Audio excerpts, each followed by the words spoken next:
Hello guys, this is Justice from JUSCHERI, and if this is your first time here, please be sure to subscribe to our YouTube channel, like our YouTube channel, hit the notification button so that anytime there's a new video, you're going to be the first person to see it. Today we are going to discuss what goes on when a house gets to what we call the under contract stage. So, before the house gets to what we call the under contract stage, the buyer will have to make an offer, and this offer will have to be accepted by the seller. So once the offer is being accepted by the seller, now there's what we call the sale contract. So the house moved to what we call under contract, right? That does not mean that the sale is final. There are so many things that goes on during this period. There are some of them you as a buyer, you have no control over. But I'm going to discuss this so that at least you can prepare yourself mentally and know what goes on when your house is under contract or when it says the sale is pending. So when the house is under contract, that is when most of the contingencies are cleared. So all the contingencies has to be met before the house can move to closing. And practically, there are about 4 contingencies that needs to be cleared before, the house deal is done. One is what we call the financial contingencies.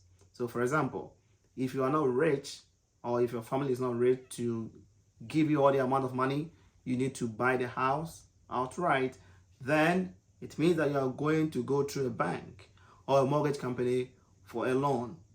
Once you go through this process, the bank is making sure that none of your financial situation has changed. It's a contingency, and that has to be stated clearly in the contract that though I am giving you an offer on the house, probably also giving you a down payment, but I can only buy your house if my loan is approved. So keep your fingers crossed. If the loan is approved, you buy the house. But if for some reasons the loan get denied, the seller cannot hold you responsible for waiting for this 30 days or 60 days and you didn't buy the house. It means that it was a house, you could only buy the house contingent upon completion of getting your loan. That is contingency number 1. Contingency number 2, inspection contingency. So you are buying a house. As part of the contract, you will say that, or your lawyer will draft those things for you, of course. So that's why you have to get a real estate attorney who knows what they are doing, right? Because the seller also have their own attorney as well. So as part of the sales contract, as part of the contingencies, they will say, okay, we can only close on this house deal if the house passed through the inspection. As part of the inspection, what do? They make sure that there's no termite infestation, there's no structural damages. So if for some reason there's an issue with any of this, then the sale cannot go through. Contingency number 3, appraisal. The bank wants to make sure that the amount of money that you're asking for, the house that you want to buy, worth that amount of money that you're asking for. The bank are always going to send their own appraisal person, or they'll recommend an appraisal company that you should use. But either they send an appraisal person or they recommend somebody to you. You, the buyer, will have to pay for that. The fourth one is what we call house sale contingency. Sometimes we may have people, this might not be their first time home buying experience. They want to buy a bigger house. They had a smaller house already.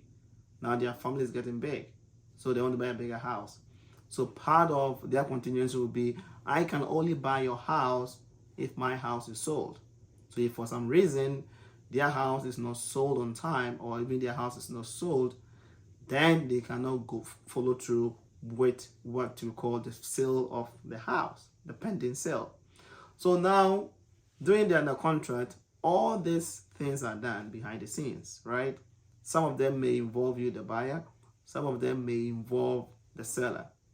There are times that maybe certain things can come up and it can be fixed. Then the 2 attorneys will talk and they will do what they call addendum, that is amendment of the original contract. If that is done, the contract will be sent back to both parties, meaning the seller and the buyer, and each of you will have to initial your name on the contract, showing that you are aware of the changes that has been done to the original contract. When during the contract process too, sometimes is the time that the bank will ask for more document, because during the pre-approval they'll ask for document, but it's not as an extensive like when you're actually going to the actual loan process. So as a buyer too, you make sure that you have all those documents. When the house is going to under contract too, that's when they do title search. They want to make sure that there are no liens on the house. Liens practically means that the homeowner has debt, or that whether they owe taxes or they didn't pay for a repair on their house and there's a judgment debt against them which is on the house. So the title search will help your attorney, the bank, or the parties involved to know that there's no lien on the house. It also helps them to know that there's no judgment debt against the house. So all these things is done during the process of under contract. And if everything checked out, the house can move to what you call closing. But before you even get to closing, your real estate agent and you, the night before closing, will do what we call the walkthrough, just for you and your attorney to ensure, your real estate agent, to ensure that the house is in the state as you saw it. There's not be any modifications, any changes before you go to your closing. Guys, I want to thank you for taking time to watch this video. Justice from JUSCHERI. Please share this video, write your comment, and I'll try my best to respond to each of them. And if you are new here, please be sure to subscribe to our YouTube channel, hit the notification, and anytime we upload a new video, you'll be the first person to see it. Until we meet again, cheers guys.